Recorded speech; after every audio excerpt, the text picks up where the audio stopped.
It's a beautiful spring day, and people have been asking, Randall, what's going on with the figs? How did they survive the freeze? Well, not just the figs. They've been asking us to update our farm. Update the farm, update the orchard. I've had one person ask specifically about the figs. Okay, one person. We're going to bring you along today, and we're going to show you the update on what's going on with our figs first, and then what's going on with the rest of the orchard. First, we have to feed these goats.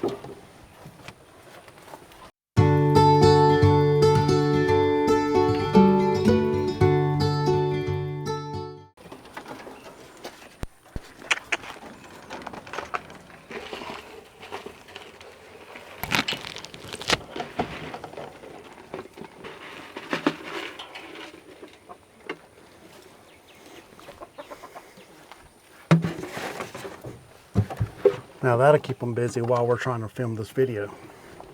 So let's head on out to the fig orchard.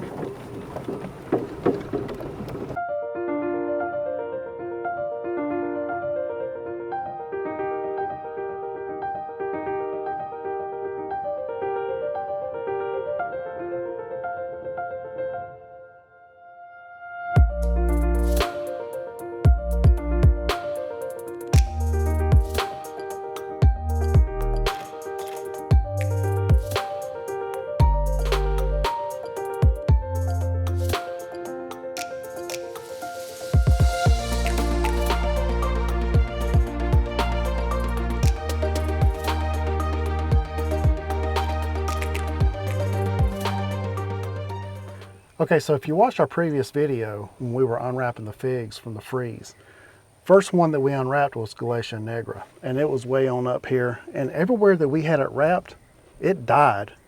Everywhere that we had not wrapped, and even some of the wood exposed, there's nothing wrong with it. Galatia Negra is starting to send off side shoots everywhere that was not wrapped. So it's looking really good.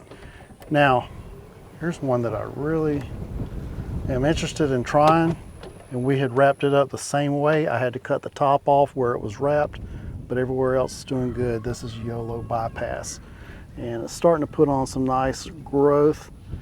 Here we are, 19th of April.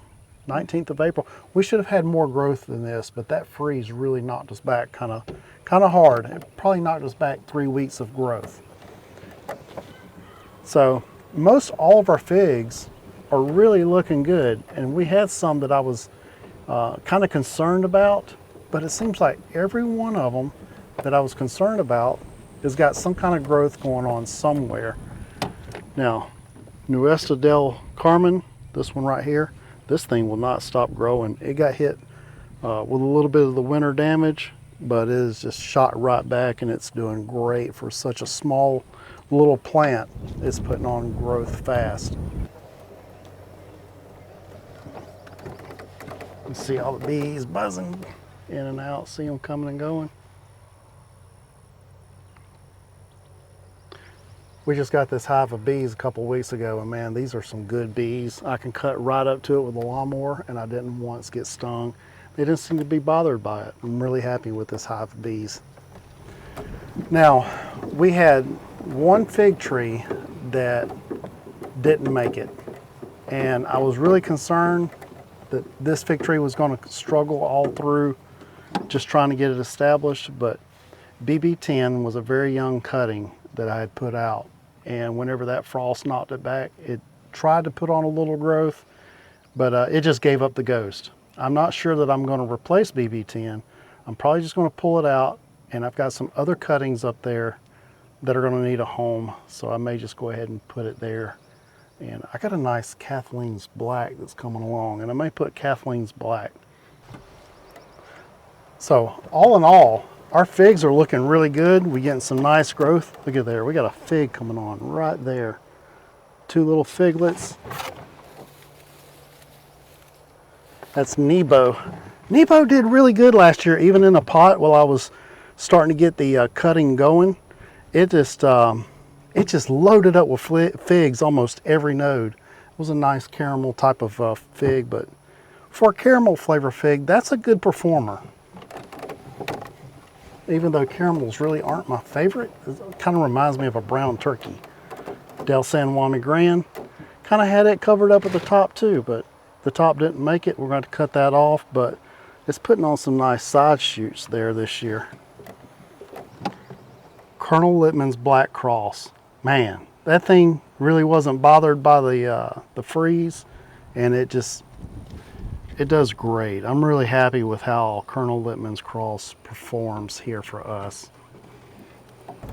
Here's another one that does really good for us, Dr. Gowati. Look at those little figlets on there. Those things are looking good. And it's grown quite a bit since we planted it this year. It's probably doubled its size. And it's only been in the ground for about a month, maybe 5 weeks. This morning, Linda Sanchez posted that Cajun Bees DC6 fig tree, he was picking ripe figs off of his DC6. So I wrote back on Facebook that I needed to come check mine. So as you can see, we've got some Baribas on there, and they're getting quite large, but they're not turning ripe yet. We probably still have a little bit more time before our Baribas turn. Seem to be early this year, which is kind of odd because we've had a colder spring than usual. All right, we got our 5th row of figs. I've come along and I've planted some little young ones. We've got to get them bedded up with some mulch around them. It seems like everything that I mulched with hay, they tend to do a little bit better than the ones that aren't mulched. And I guess that's conserving moisture. And so when you have a more balanced moisture supply, the trees tend to do a little bit better. We're really hoping that these things put on some growth this year, and maybe next year, just maybe, if we get a good crop of figs coming on. Michelle and I are talking about hosting a fig tasting. And the idea right now is we just have a handful of people that want to come out, do a fig tasting, and it won't be just a one-time event, but it would be like every weekend that the figs are maturing that we're going to be here. We would host, 10 people or something like that wanted to come out. And we'll be posting that, and again, that'll be next year, more details to come. That's just thoughts that we're kicking around. So if you guys are interested in coming out and sampling some of these figs, we've got 75 varieties in the ground right now. Who knows what we're going to end up with. If you guys are interested in coming out and getting to know us and sampling some figs and hanging out, we'd like to hear from you. Leave us a comment, and we'd be glad for some of you guys to come down and spend some time with us. All right, on to other things. We've got some more updates. If you look across, and we'll pan the camera right here, all these flags are going to be future apples. On the left, we've got apples. Right in front of us, I can't see the flags very well, so. Right in front of us is a row that's going to be apples. The next one over will be 2 rows of pears, and then we have kiwi and grapes in that 5th row, and we've got to build an arbor down there. NC McKibben's Chickasaw plum. This is a prune plum, Stanley. This is sun red nectarine. And then we skipped 2 right here because we're going to come back and put some apples right there. But I wanted the rest of this to be apples. I've got shell apple on rootstock 969 down here. And it's putting on some good growth this year already. But these are all bare roots, and these bare roots are doing fantastic for us. We've got Orleans Renette. Anyway, I don't want to go through all these, but every one of these is a different type of southern apple, rare apples that you're not going to find for sale in stores. There's some specialty apple breeders and nurseries that carry these apples, but you'd have to special order these or go pick them up from those nurseries. You're not going to go to a big box store and find these varieties that we're showing you here. And we got a whole batch of fresh grafted apples of other varieties that are going to be growing out, and we're going to bring that to you and show you all the varieties that we're going to be growing in the future. So right here is our grape row. I just planted this the other day and it's already putting shoots on. That's Tom Cord.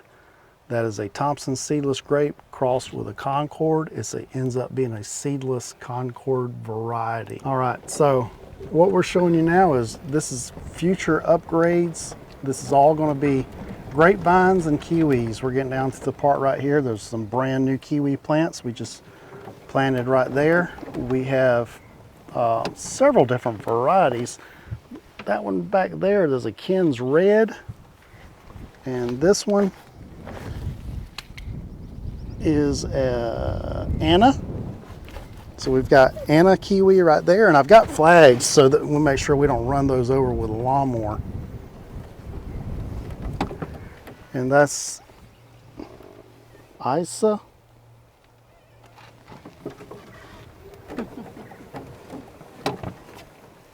And that's a male. That's to pollinate our kiwis with. And this is the last one in the row here. This one looks really good. All right, this was the last one that I've got in a row here. That's 49er. That's a female. And I picked that one up from Edible Landscaping up in Virginia when we were up there.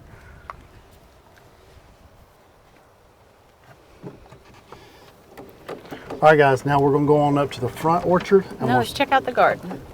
we're going to show you the garden on our way up to the front orchard. And we've also got mulberries over there. I got Chiang Mai. Well, let's do that. Show the mulberries. All right, show the mulberries.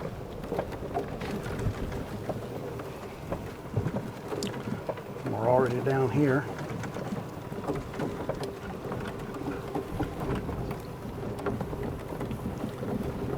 All right, first up is Illinois Everbearing. It's later than all the rest, and it's just now putting on leaves, just now putting on berries. And we took that air layer last year and we just put it in the ground.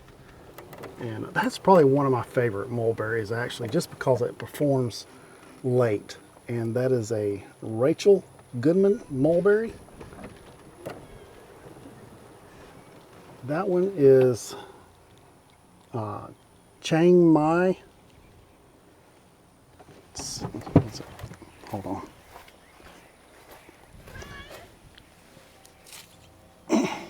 Chiang Mai 60. Okay.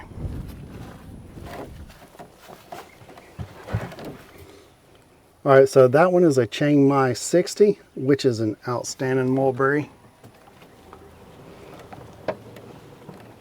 That one is, oh, I can't remember that one either. That's the one I just bought. It's looking kind of rough. That one is Hicks mulberry, looking kind of rough. I'm gonna have to baby that one a little bit better. Hopefully nothing happens to it.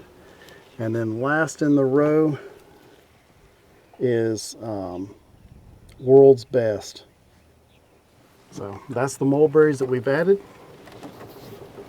All right, so starting all this in is where our squash, watermelon, cantaloupes, and at the very end on the right down there is pumpkins. Michelle's got the camera sideways. So if it's looking a little crooked, there we go. So that's what's down that row. Then we've got squash and zucchini there. Everglades tomatoes right there. Those are got some tomatoes almost ready. Mm-hmm.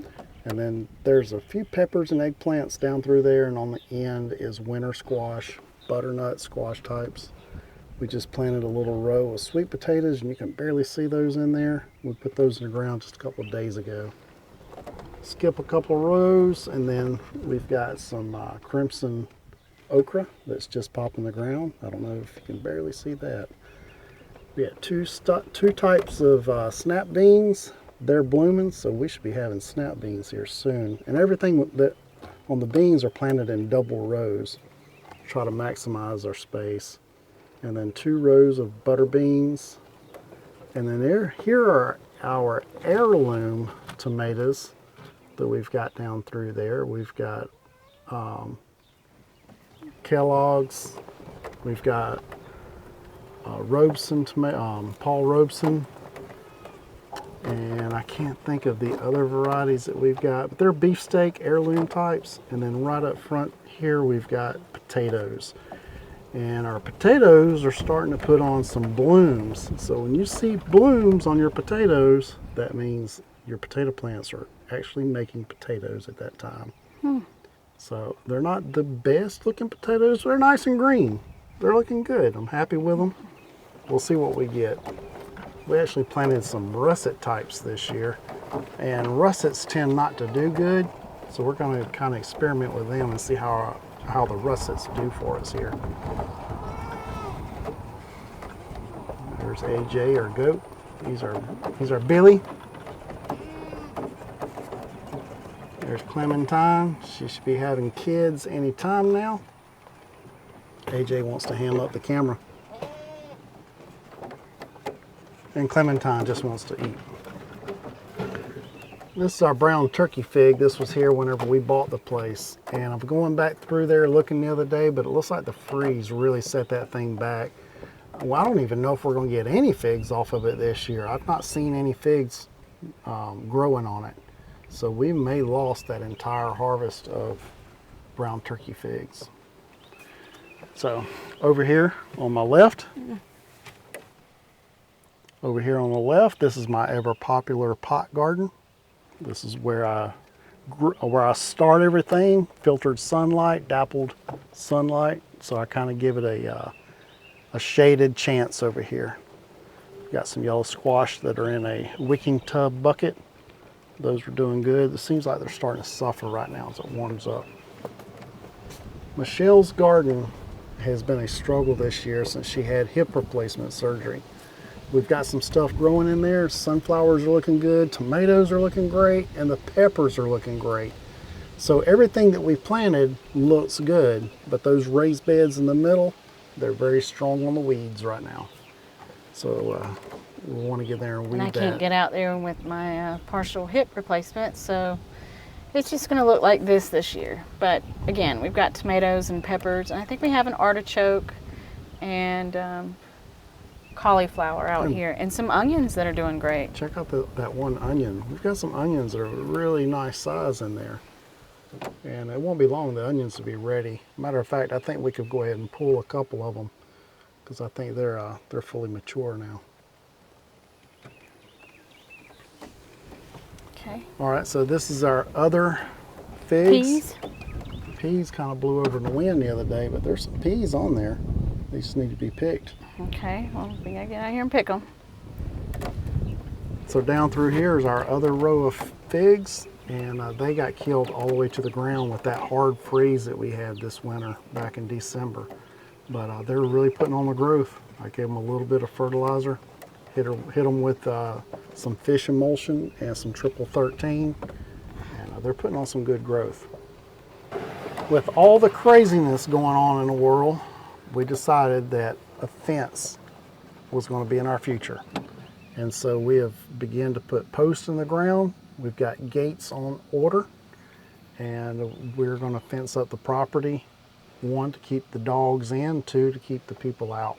People that, not our friends, but people that we don't want on our property, that if things get desperate, when things get a little crazy, we want to make it a little more difficult to come over here and be on our property. Now, I've got a Itchy Kitchy gyro. This thing has put on a lot of growth, and it's loading up with lots of fruit in there this year. Now, here's something I want to talk about. This is a Granny Smith apple, and they say Granny Smith will grow here. And if you call that growing here, I call that suffering here. This Granny Smith is just not thriving in our climate. I don't think it was meant for Zone 8B. Neither does Fuji or Gala. Fuji or Gala just seem to not want to do very well.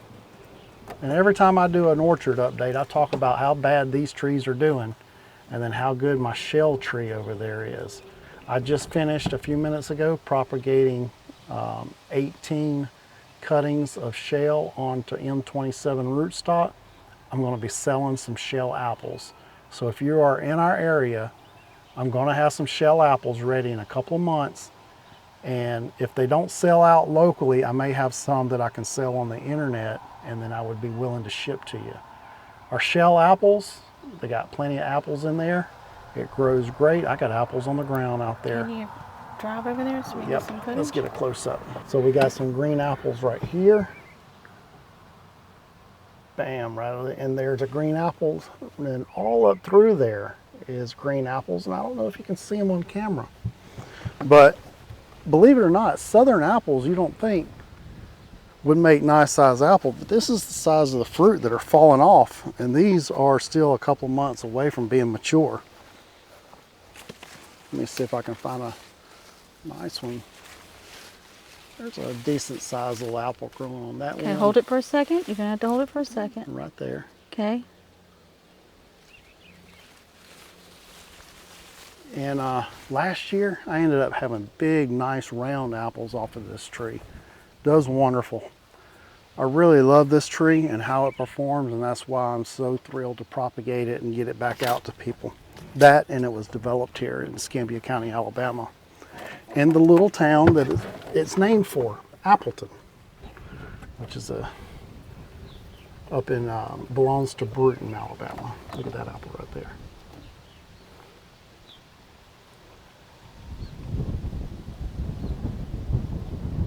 All right, peach graft update. These peaches, it won't be long. They're going to start turning ripe. But everything you see on these limbs over here is Florida Best. It's about 150 chill hour peach. This thing started flowering in January. This year, our hard freeze had already passed.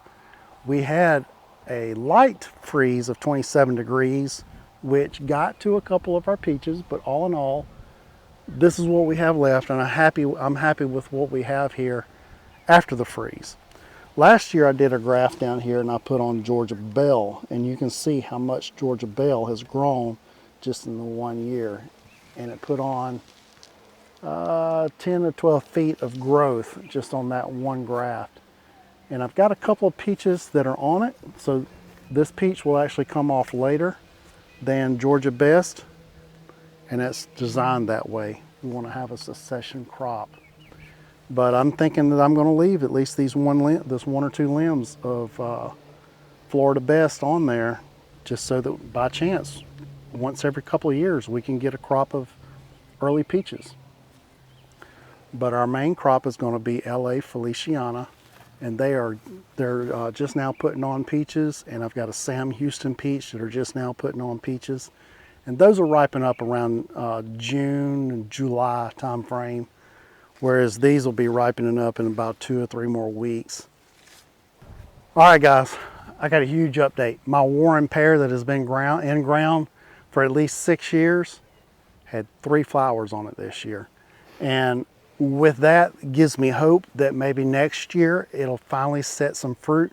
I was looking to see if it was going to set fruit this year, and it didn't. I don't know if we just didn't have a pollinator that was blooming at the same time, but I've got hope that Warren pear will actually do something for us this year. Last year I did 1 graft of Shiro onto golden plum, and this one limb dominated the tree. I cut the tree off, I grafted on another one, the graft failed. So I have a lopsided tree right here, but look at this, I've got golden Shiro plums that are not going to be much longer, a couple more weeks. Yeah. Yeah, and it's got some younger ones on there, and the younger ones are loading up too. So we're going to have a nice crop of Shiro. And You just knocked one off. I think it was yellow. It was. And so if you're looking for a good plum that does good in zone 8B, look at Shiro. I'm very happy with how Shiro performs. All right, this Nectarine is a low chill, 150, 200 hours. This thing fruited in January. I thought we were going to lose our entire crop during the 27 degrees we had in March. And we lost some fruit, but there's something I want to show you. If you look right here, this tree is getting hit. And I don't know if it's fire blight, but the fruit is starting to get this fungus on it, and it's eating through a lot of the fruit. And I'm not sure that if that's the fruit that took the damage during the freeze, or if this really is fire blight that's happening right in front of us. I think I may end up having to spray this with some type of a fungicide just to try to control that fungus that's trying to hit these fruit. But about half the fruit, maybe even more than half, are starting to go bad on here. And even some of these limbs are not looking good. So I've got something going on here and I'm not sure.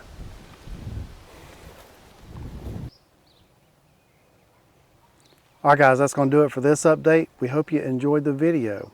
If this is your first time watching us, we invite you to follow along. Hit the subscribe button for future updates. We didn't bring you every single thing that we're growing here, but we will bring that to you in future updates that we're going to do.